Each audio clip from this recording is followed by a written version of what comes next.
And now, ladies and gentlemen, we'll be starting with our panel discussion, which will be discussing the technology for good, bridging the digital divide.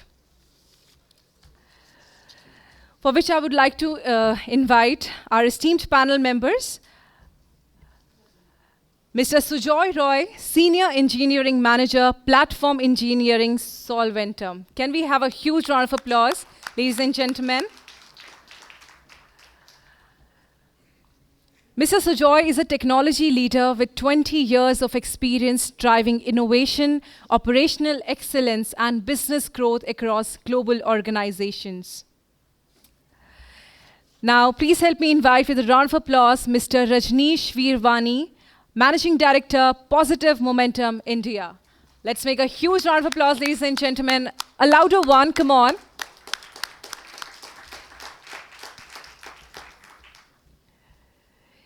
Mr. Rajnish is BTech and MBA from Delhi University, India. 2 parts of career journey, 30 years of experience in multinationals like American Express, Aviva, Reliance, Coal Technologies, and Tata Consultancy, and last 10 years as an entrepreneur, executive coach, and leadership consultant. Now, please help me invite with a round of applause CDR Suman Kumar Chakraborty, Associate Managing Director, Accenture. Let's give them a huge round of applause.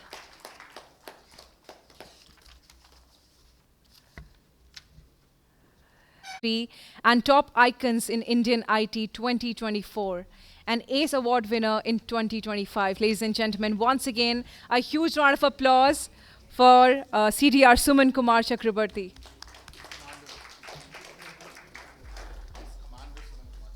Yes, sir.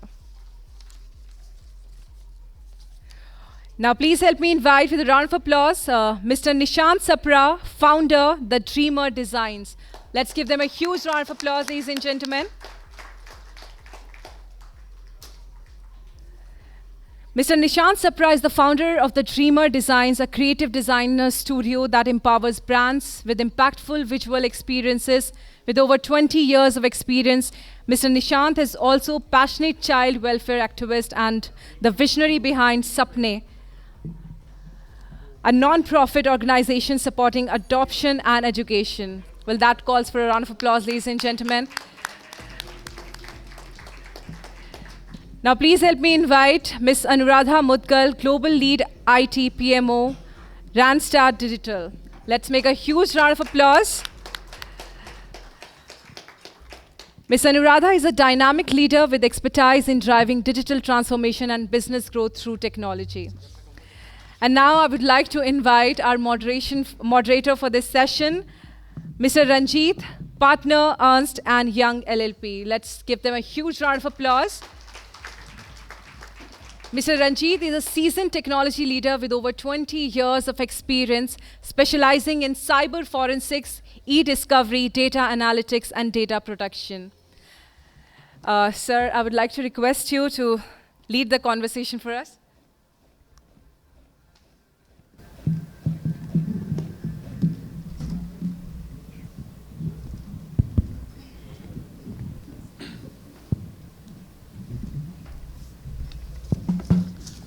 Thank you everyone. I hope everyone had a very good, nice, elaborate lunch.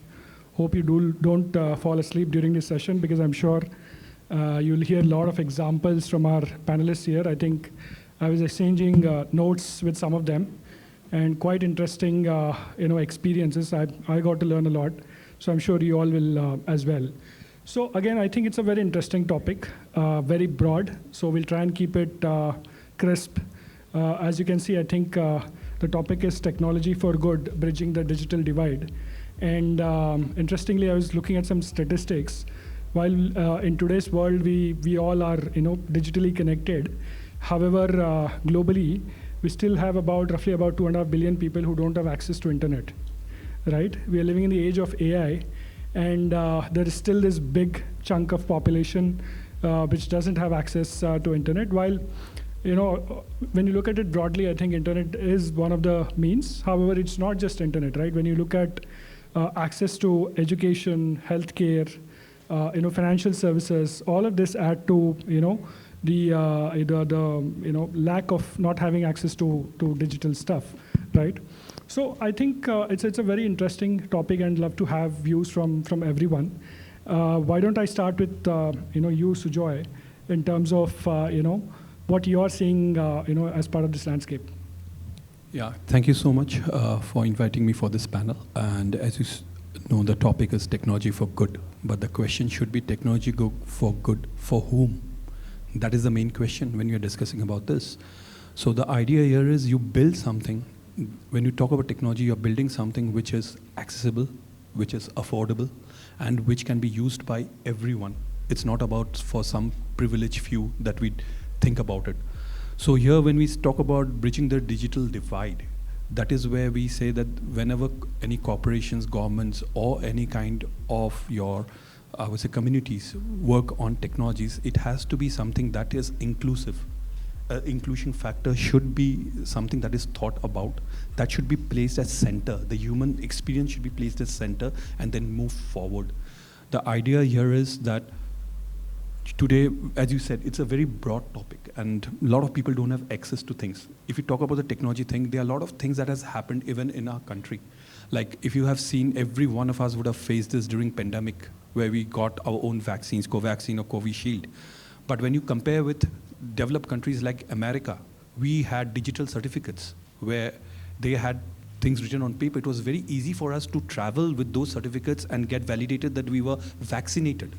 So that was one form of it.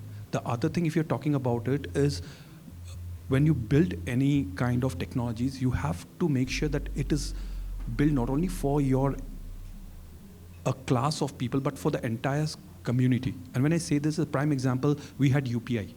But I will not go to UPI, it's a very big thing. It has been, and we know we are the leaders there. But when you talk about, I would say, let's say Paytm using UPI machines, they started that trend where they had this voices for the shopkeepers, or that they could hear what the amount of money that would come in. But that was not only to English and Hindi, it has also propagated to another 9 or 10 different languages in India. And you see the amount of, I would say the amount of reception that the people have given. People have accepted that. And it has got the market base. The moment you build technology which is catering to everyone around you, you not only bring about innovation, you build a set of talent pool which actually helps you innovate better. So what I would say is bridging this digital divide is something that we have to think. We have done a lot of things, and there are a lot of more things that needs to go ahead. I'm not talking about, we have from morning we have heard about AI and cybersecurity. Definitely those are there. If I talk about this, I think others will not get any, my fellow panelists will not get any time. But technology for good, when we say it is something, we see the positive aspect of it, and that is what we should think. We should also think about what are the things that can be done to maximize the returns. When I say returns, in not in terms of money, but the returns for the people that we are developing it for. Morning we had a couple of sessions where people were talking about problem statement. And we know that when we start, we think about technology first and the problem statement later, and we try to fit in the other way around. Same thing goes with technology. If we talk about India, it's not only this, I come from the healthcare sector, we know about telemedicines. The medicines have been going to rural sectors. How much are we making that rural digital literacy awareness in the rural sector? We are focused, most of the products that you see becomes unicorn, it's all focused on urban sectors. So we have to think how we bridge the digital divide. It is a common, and I would say it's a collective effort, not only by the governments, by the corporate sectors, by the communities, but it's with us all. The moment we as individuals believe that there is something that we can help and we can think in that direction, where it actually impacts a life of not only the privileged ones or a set of people, but the entire community, we know we are making some progress. So those were the examples that I thought that came to my mind, which actually impacted us in real sense. And I think this is why we say technology for good. Sure. Thanks so much, Sujoy. I think you mentioned about UPI, digital inclusion. Again, that's something I think we've seen a revolution in India specifically. So Mr. Rajnish, adding on to your rich experience, you've seen the days from 90s till now. So please bring in your perspectives in terms of how, at those times where we didn't have internet to today when, I think we can't live without a smartphone. Your perspectives will, I think. Thanks, Ranjeeth. Thanks. So hey, let me start with a small story, just to attract attention make sure that everybody is listening. And I'm not exaggerating. I'm not, humoring you guys. 40 years ago, when I first started traveling, I was with TCS, and TCS was only 3,000 people. All of 3,000 people was all of TCS, which had 25% of the total Indian IT exports. So from those days, India was considered to be a land of snake charmers and elephants. In fact, when I first landed at Heathrow Airport in London, I was asked this question by the immigration lady saying, how do you guys run your computers in India? Do you have electricity? That, I'm not exaggerating, that was the question asked of me. That is the image that India had. I've been lucky, Ranjeeth, that I've been not just part of the three waves, I've been at the leading edge of three waves where I've seen the global opinion of India change from the land of snake charmers and elephants to the IT hub and then the back office hub of the world, and then, of course, a leader in the world. And even in the last role that I had, I was actually sitting in Gurgaon, but leading a team which was global and over 10,000 people around the world. And that's the kind of, you talk of inclusion. Actually, India has benefited from a global perspective for the inclusion piece, thanks to IT. So now if you take it down to the India local level, I know as an organization, I've done two things. One is, of course, I do a lot of CSR activities. So the villages close to Gurgaon, the rural and semi-rural areas, I mentor quite a lot of these village girls over the Saturdays and Sundays, and make sure that the inclusion that was spoken of, saying it's not just for the privileged few. First, using my clients, because I am a consultant now, using some of the good offices of my clients, we give depreciated laptops and stuff like that. So at least they have all the tools and techniques that are available. Plus also even, working from home or working from anywhere, those facilities. I remember once upon a time with an office in Gurgaon, we used to say, oh, outside this comfort zone of Delhi and Gurgaon, we can't hire anybody else. But in today's day and age, we are hiring people from Ghaziabad, we are hiring, and so on and so forth. So the circle of recruitment has started to go further and further, and no additional cost of cabbing and taxiing and stuff like that. So inclusion is the name of the game. And for IT at Good, at a country level, I give you an example, and at a company level as well, it's impacting all of us.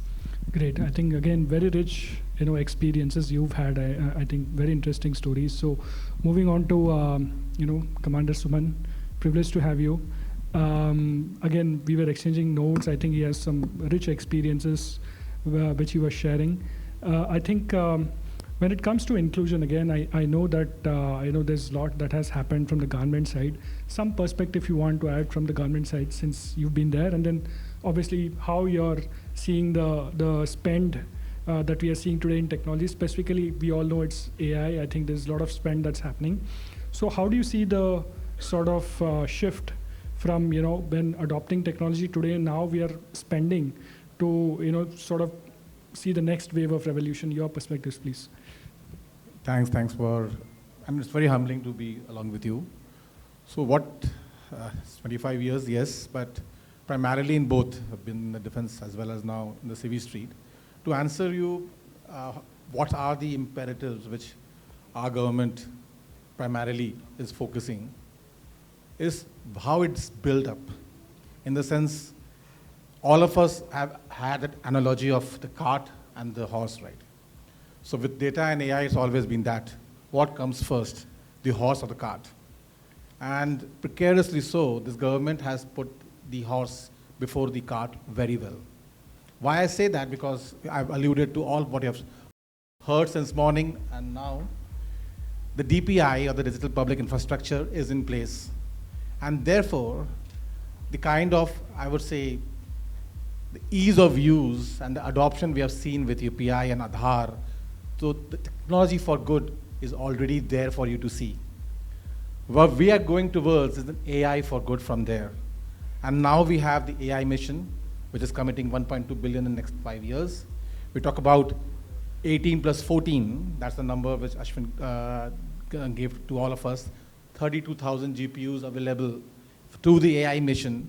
So if India is coming with a full stack approach, which is the AI stack for good, those are the right, I would say, imperatives where it's focusing on infrastructure. Because we have always heard about the technology for good. And with this S-curve of AI, you needed to do something different, but build up on what you had, which is the data layer.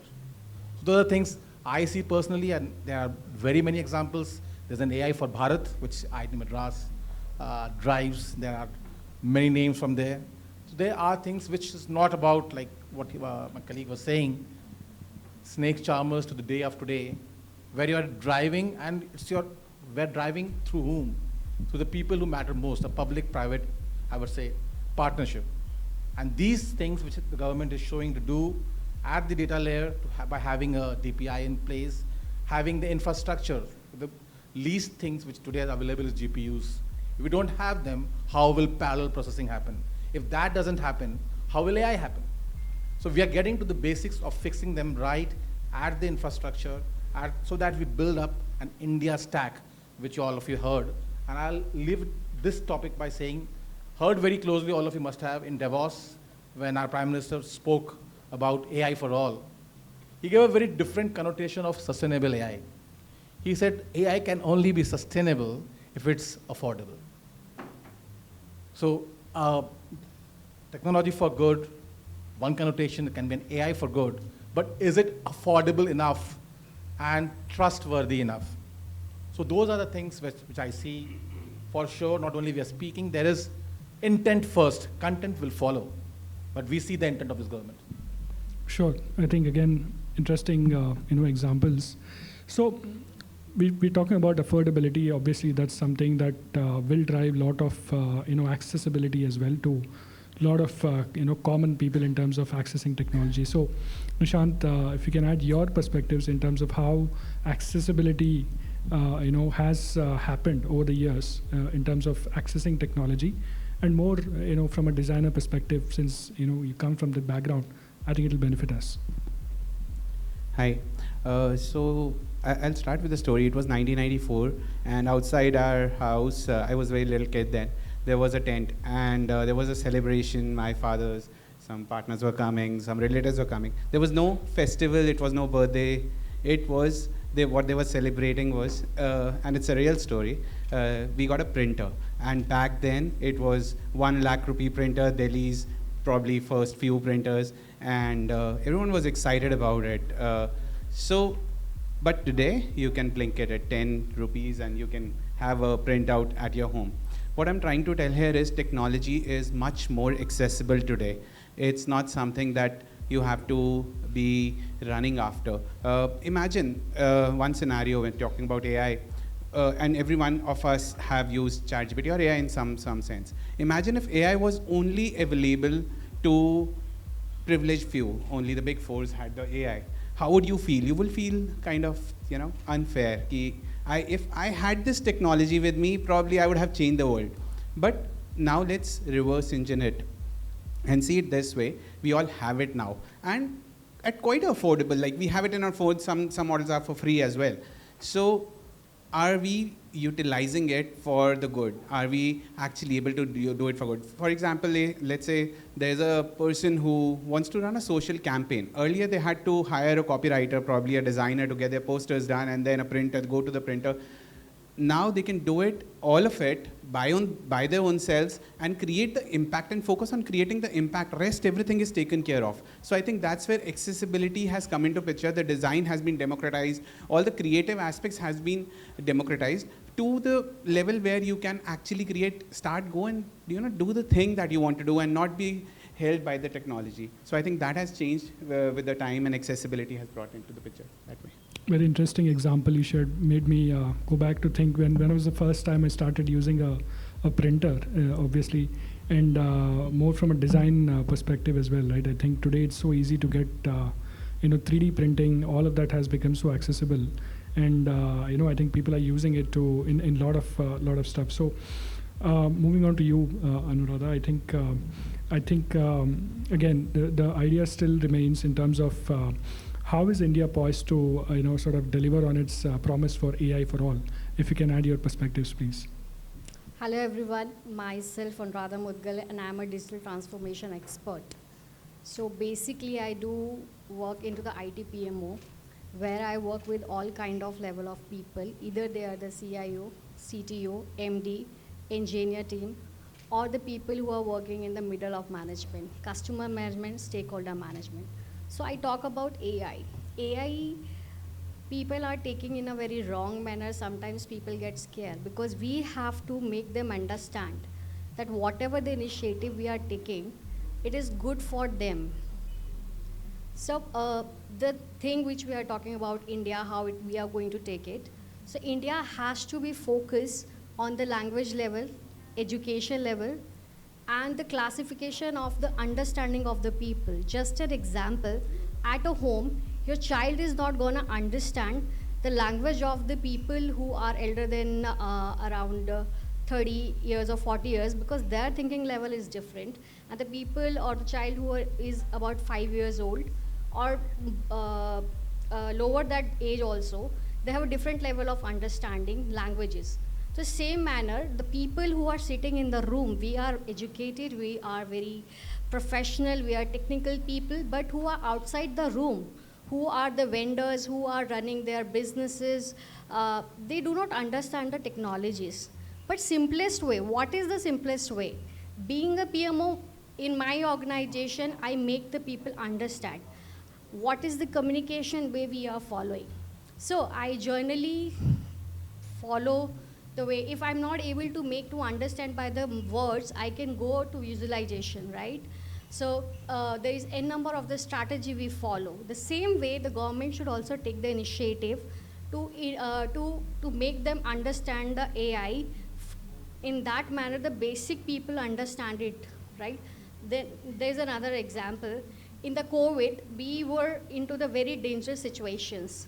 If you talk to the doctor, there is a doctor language, X, Y, Z, chromosome, this and that. No normal people is going to understand. Even that thought is going to be in your mind and create a fear. But they have given the common solution. Wash your hand, save, stay away, simple tips and tricks. In the same manner, in the education sector, we should have such kind of strategies, masterclass skills, how our brain is gaining those words, how we are catching all those things. So even I'm also learning phase of AI. I'm hearing everybody new words. Even the ma'am who was into the previous session, she was talking n number of the terminologies. In the same manner, a lot of people come to me, talk to me, oh, this is into the AI, this is into the AI. So I think, okay, fine, it is. But once you start learning AI for everything, right?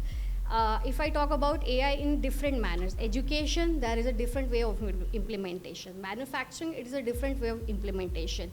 Fintech, there is a different way of implementation. Hospitality, it is a very different way of implementations. So my simple tips and tricks for all of you, first decide what is your key area, what AI you are looking, what need to be developed. And another thing is this, when we talk about policies or the regulatories, so few people, every organization is doing a very good work. Saris from the EY, so big four firm, we call it. So they are doing the best job to take care of all the cyber security crime or whatever the policies, or they are doing their best. Other organization who is into the healthcare, they are creating their AI solution, they are doing their best. But we as a human, how we can support? We should be aware all the things, and we should adapt easily. We should not look very hate way, or something is coming in our life which is going to destroy this and that. How your brain is gaining a new thing is very important, and change is very, very important. So I also studied into the change management and leadership. So I always force to people to accept the change. Change is very, very important. Once we accept the change very easily, then it is very easy to learn. So simplest way that AI is a good solution. AI is an additional technology. First we have technology, then we have AI. Without technology, there is no AI. So besides getting scared, we should focus on our scaling up self and find a best way to learn the things. In the market, there is a number of solutions people are providing. First, you should know what is your requirement, how the people are teaching, because AI in marketing is also a different kind of working. AI in the technology, DevOps or AI operations is different thing. So you should know what you are looking. And coming time, whatever it will happen, we are humans. We are accepting everything, right? In the previous of our journey, we were doing anything in a different manner, but now we have accepted, right? Even in the today's Confex it is a digital Confex. The digital world itself is very good for us, and it is only making a change. So for myself, this is my point of view, which I feel personally, and I have learned from the people as well who are very great minds. Everybody is doing a very good job, all the IT leaders, because when I work with them, there is a headache. I know how one data has to be moved from here and there, and how to show the presentation in front of the stakeholders, and how the senior leadership who are investing in the money, it is very important for them to create a numbers. When it comes to the securities, they have to be focused more, because when it comes to security, every time there is a new penalties are there, we have to be take care of all those things. So this is the beauty of the thing, that we have to think all aspects, but we should not get scared. Either it's a AI or any next technology it is coming. We should be just aware. And second thing is also, we should take care of our health as well. We should not get spoiled to be just into the fear of coming something new.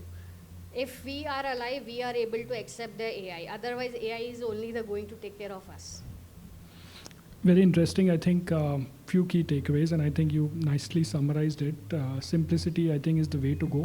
While we are living in the age of AI, and we can't stop talking about it. When we say technology, I think today the first thing that comes to your mind is AI, right? So obviously, I think keep it simple, keep going with the learning mindset. I think that's very well summarized. Thank you again, Anuradha. So Suman, if I can quickly come to you, and then maybe sort of, we've talked about the benefits, right? Now let's talk about the limitations, right? How do you see, or what kind of limiting factors you see, which can, make AI limiting in terms of its, sort of widespread adoption? A great question, thanks. In fact, to start with, I'll quote the Jevons paradox. I'm not the one who's coined it. I'm not the one who's bringing it to your notice, but yes, today. What is Jevons paradox? Because we're talking about limiting factor. This Satya Nadella spoke about it in February, and how he posed it then was when he was asked a similar question, the limitations. He said that it was during the Industrial Revolution, and when the next steam engine was coming, which was more efficient, people said it's the end of the coal era. No one is going to use coal any further. But that didn't happen. You had more efficient steam engines, but the price of coal only got easier and more affordable. Why? Because you had so many more people using coal efficiently. Getting the Jevons paradox to AI's today's era and talking about the limit is the limiting factor today is the trust and the risk with the trust. So what is this trust? As in, trust is in two I would say, ways. First is the divide it creates, the AI, between haves and have-nots. So we are not very sure that the AI which is available to me versus the AI which is available to you as a pro model or a normal basic perplexity user, are they giving you the same outcomes or the replies?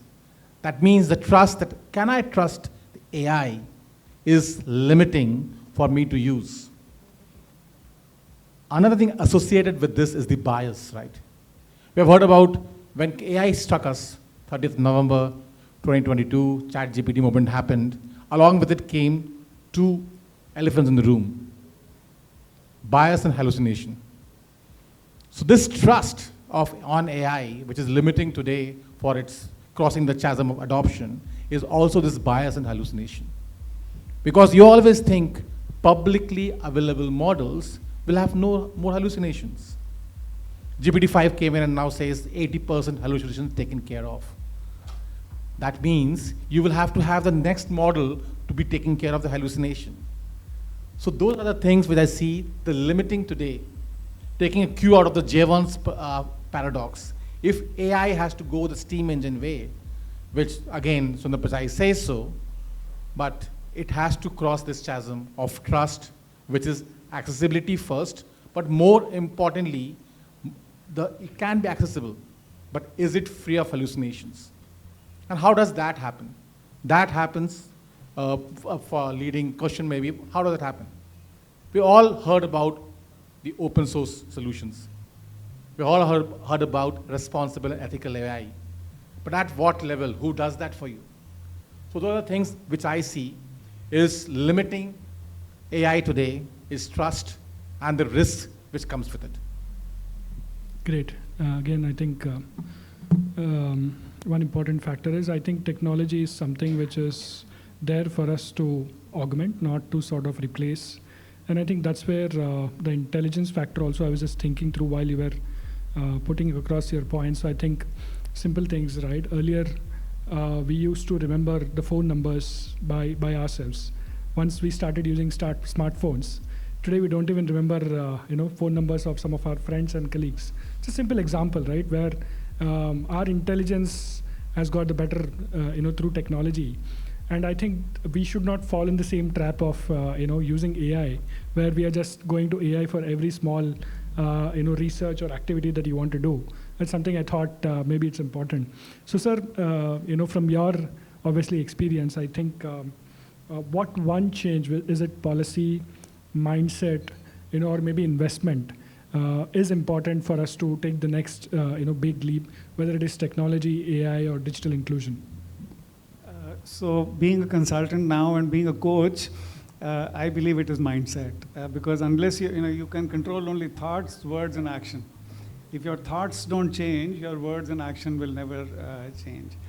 From a technology perspective, I believe it is telecoms. I'll give you one example, which is a client of mine today, Zoom. How many of you have used Zoom before or are using Zoom? Virtually everybody in the room. And to me, what a company like Zoom, I'm not advertising for Zoom, but just using them as a case study. But what they've done is using AI, but transformed the way people are looking at video conferencing. Actually, now Zoom is not even a video conferencing tool; it's a full-fledged UCaaS collaboration tool. So to that extent, things like, taking example of contact centers. So I've run contact centers with American Express and large contact centers. I wish I had that technology, which is being offered today. Simple things. For example, when a customer calls in, now an agentic AI will actually solve your problem. It won't just advise me as an agent to do something. It'll actually do that for me altogether. Calendarization and so on and so forth are now very simple, like basics. Even emotional touch. So if you as a customer are getting angry with me or using select words, etc., the call automatically triggers to my boss saying, hey boss, please go onto this call because things are going out of control and so on. Now those kind of things that are happening are absolutely, to me at least, it's transforming the next level of technology and bringing, again, back to that inclusion piece as well. More and more people are getting onto this bandwagon. Great. I would love to open this for the other panelists. Nishant, maybe you want to share your perspective as well. Yeah, so, a lot of things are changing, not just in India, globally when we see it. A lot of things are changing, and talking about this technology for good, I have seen a lot of clients. So one of my client in Europe, so what they are doing is actually someone can go and pick up a trash from a beach now, and they put it in a packet, and then those packets are marked, and a token is created. Then you can track the journey of that little piece of plastic, that how it got converted into furniture at the end of the day and where it got sold, and you get the share of it. So those kind of end-to-end things are happening, and again, it is it's including everyone. It's not a organization or government is going there and cleaning up and then, it happened. It is happening like you want to make some money, you are on a beach, you just pick up something, they have the packets kept there, every packet has a QR code on it, and the whole tracking starts automatically without you even realizing that you are in the picture and you just know that you're getting paid for something good. So that is the kind of thing that's happening, and that's fun to watch.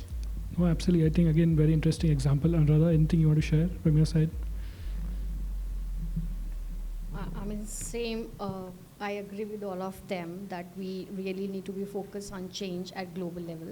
Even in this Confex, we have international people here and their friends in just a few interactions. So how easily we are adaptable the things is very important. How we are making to understand and try to get the things done easy and fast.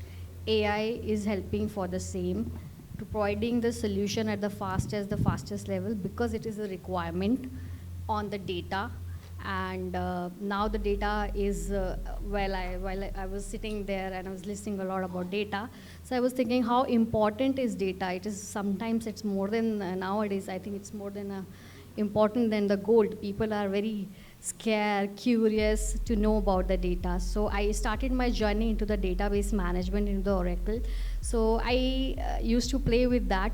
So yes, when we used to work into the one side of the organization with the debate team, and the entire team used to look us, oh, these people are working very something serious. So yeah, it is very serious. Policies needs to be changed according to that, and either it's a global level or organization level or something at any aspects of that. So how we are seeing the change is very important, and how flexible we are to accept it. So it will be very easy to grab the things very fast as per the requirement. I'll just add one thing which I think all of us have spoken here. So we have spoken about inclusivity, and we have spoken about, Rajnish just spoke about mindset. So one thing that really comes to my mind, a new term, is inclusive mindset. That is what technology will fuel the growth. And as we, Commander Suman spoke about open source and all the other stuff, and you know why open source is so popular, because it has been accessible to everyone. The moment your today ChatGPT came in, if it was not accessible to us, do you think it would have that much of popularity? No. Some corporates would have used it and we would have just be a byproduct. So that is the reason, as we said, that inclusivity and the mindset. So is an inclusive mindset is very important when you're talking about technology for good. I think that's it. Thank you again. I think wonderful thoughts from everyone. A lot of learning for me personally. We have last 2-3 minutes left. If anyone from the audience have any questions, would love to open it up.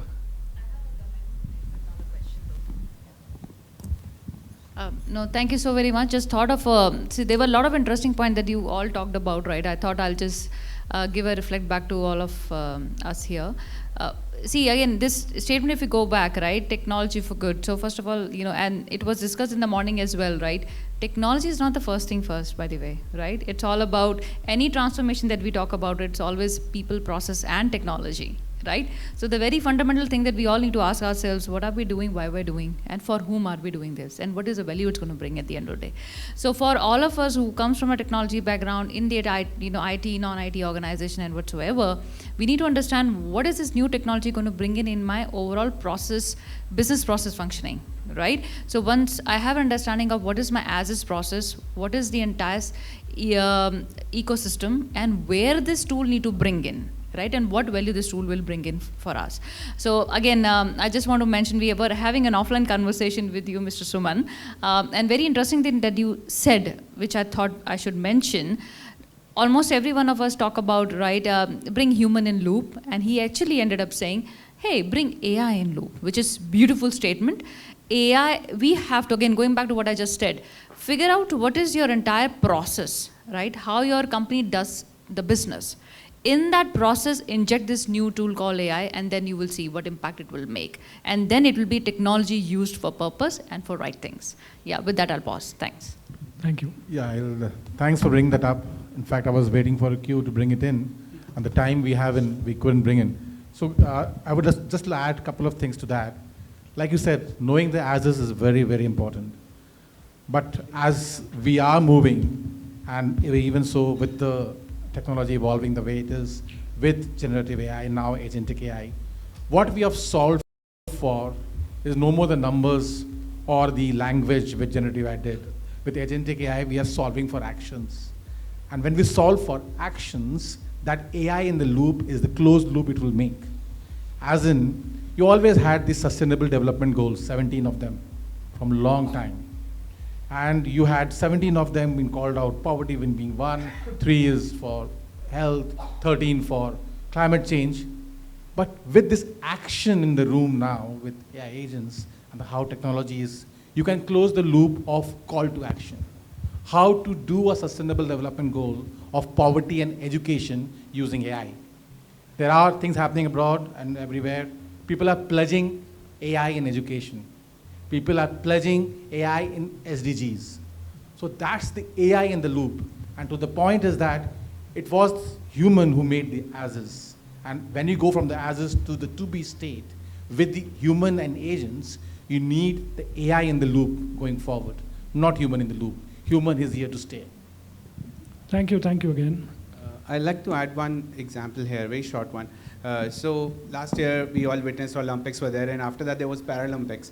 And India won 29 medals, of course. So we were the design partners, and while working with them, what I realized that for an athlete, it is very important that their talent is identified at the right time, and for a para-athlete, it's even more important.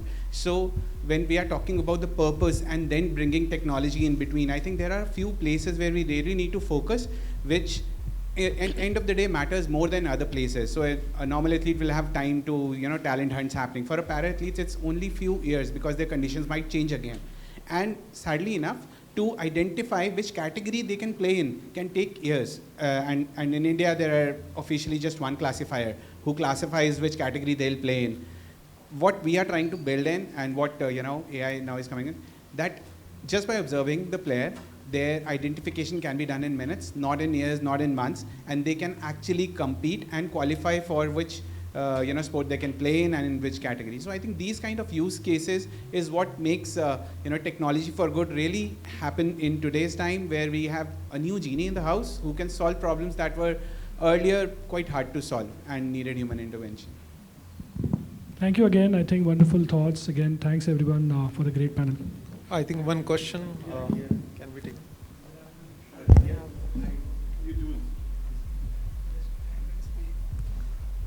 So we have one question. So can we have a big round of applause for Ranjeeth Bellary for joining as a moderator for the session. So he has to leave. He has a hard stop at 3:30. So you have a question, right? So how fast we are building the things now? Like someone mentioned earlier, we were talking to deliver the projects in years, then it was quarter, then months, now it's in the weeks. So after the 10 years, maybe we have the capability to generate the things 100x. And factories and other industries, they would be generating the things 100x speed. But we will have that much of consumption, where we will have the consumers. And our leader says we have to work 14 hours. But with the AI and other things, after 10 years, the job we are doing in a whole day, it would be done in the seconds. Then I think real revolution would be when any leader says, no, we do not have to work 14 hours after 10 years. Whatever we are doing, any enterprise that comes and they say only 1 hour you have to come in a day in the office or remotely you have to work using the agentic AI, then rest of the 23 hours, whatever you want to do, you can do. But if for that technology to enjoy, earlier I was working 8 hours, now I have to work 14 hours, I think we are not going in a right direction. And if we are generating the goods, products, where you will bring that much of the consumption? So it means we are generating, someone in the morning, professor mentioned, there were around some millions of the job was eliminated. After that, we added that much of the job. It means jobs are being added in the technologies. What are the sectors who are not in the technology? Because like, for example, in India, everyone is not that much skilled. They would be in the AI and the technologies and the transformation. So are we going to create a next problem? So the way at least I see it is the consumption will stay. The consumption, in fact, if anything, is going up. There are 8 billion plus people in the world, so the consumption will go up. It is more of a skilling. I think that point was brought forth earlier as well. It's a reskilling of the people involved. 20, 30, 40 years back also people used to worry, oh gosh, technology is here, now my job will go away. To my mind, it hasn't happened for so many years. It's a question of reskilling yourself. Maybe, since I do a lot of CSR with these girls, we talk of saying, okay, you don't need to skill yourself on coding anymore because coding probably will be generated, code will be generated by AI. Now maybe look at how you can use that code and the applicability of the code rather than coding itself. So I think it's a question of reskilling in a short way, and maybe we can have a separate chat because I know we are out of time. With a quick interruption, let me add the glimpse of it. So every time in the information technology, it's an information transformation all the time. So the day when we actually started the demonetization and the notes bandi said that no, we are not going to carry the notes. So what happens is that from the service base, we are going to the P level. Definitely a day will come that we build the products, not just the services. And that's a good phase of the entire AI ecosystem, I would say that. And there is no worry in terms of the regular jobs. The man has to work, the man will work, but the ideation in terms of the new products will come to arise. That's the power of AI. Sorry to interrupt. There's one more thing. I think with AI, we don't have to think about what work we can get done through AI or what work the technology can do for it. The question is that what is called as work, that is going to change. What is called as work today probably will not be called as work tomorrow. There will always be work for humans to do. But what is happening today probably will not be called as work anymore tomorrow. So I think it's about change that is happening, but it's not going to happen that someone will have to work just 1 hour a day, and it's also not going to happen that someone will have to put more number of hours infinitely to get the same output. It is just the role switch that will happen. What you are doing today probably will change into something else that you are going to be doing tomorrow, which is more productive than built over what is today what we have. I think that's my view. Yeah, and I would like to, before I think she's also keen, I'll use the word super agency is not today's. Aristotle framed it. I'm trying to say you are hearing agentic AI and they're taking away because you're looking at the tip of the iceberg being productivity. But that's not the change which is coming. Because when the value piece, like I said this, that if you still talk about cost forward, it's fine because you build on that this is the software, hardware, this is the people, and then there's the margin. If it's value backwards, it's different altogether. When I say value backwards is, you don't even know what you're unfolding with AI. And as much as disrupting, it's also giving you avenues where you are now need to look at. Be it reskilling, be it upskilling, be it otherwise. So this definitely we have to take care of this trust and the fear factor. Because we have to embrace it in the right way and we are in the right position to do that. I feel so, it's a personal opinion. I also want to add into this, not because I'm from IT, I'm forced you to be think on that manner, but personally I also realize it. If I'm spending 12 hours to come work and not able to spend time with my family or scaling up myself, so I'm not able to grab the next upper roles in any organization. But when the smart technology is coming here, when I look back to all the IT people who are 20 to 25 years of experience, I talk to them. Sometimes I feel that I'm very lucky in this age I'm into the IT because I'm not just learning the technology, I'm learning the advanced technology, and I get the opportunity to sit here today. So that is why, because of the advanced technologies. And one of my friend talked me, he's in the leadership in the manufacturing. He pinged me and said me that you should not do everywhere or apply this job in that manner or that manner. So I told him that nowadays everything is into the hybrid mode.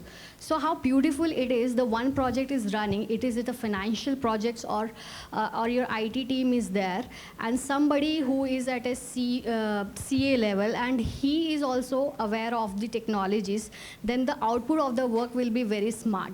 So your question is the jobs will go, this will happen, that will happen. Might be it will happen, but it is not going to harm you. It is giving you a solution as well. that the way the jobs are coming, you have to be mold yourself. How smartly it is, I'm a PMO, so I have to be look like work as a PMO, business analyst, project management. So how I am able to do is this, because my things are solving in the organization within a less time. Why? Because I'm getting a smart tools, technology, and I'm able to spend my time with the stakeholders. Either you're working into the organization or outside the organization, networking is very important. If your developer is just spending a time to developing the code, he or she is not having a time to interact with the stakeholders, which is very important to talk to your customers, understand their needs. Until and unless you do not have a time, how you are going to develop the best solutions. So think on a different manner. Everything is happening. Everything will be happen, but it is your choice how you are taking it. Jobs will always come goes. When you look at the project manager perspective, you have to be think on that manner, or it's up to you how you are going to take things. Thank you, everyone. It was nice session and great learnings. Thank you so much. Sorry to Entire panel, and can we have a huge round of applause? Hello. Okay. I have one question. Last Can we take offline, because we are We're running short of time. A tight schedule. Yeah, the coffee break is awaited with your questions, so they are waiting for your question in the coffee break. So you can connect with them on one-on-one. Yeah, so can we have a big round of applause for Anuradha, closing it at very wonderful conversation on technology for good, bridging the digital divide. So can we have a big round of applause for all the speakers for the panel discussion 3. So let's come together for the group photograph. So can we have a big round of applause for the speakers who have joined for the panel discussion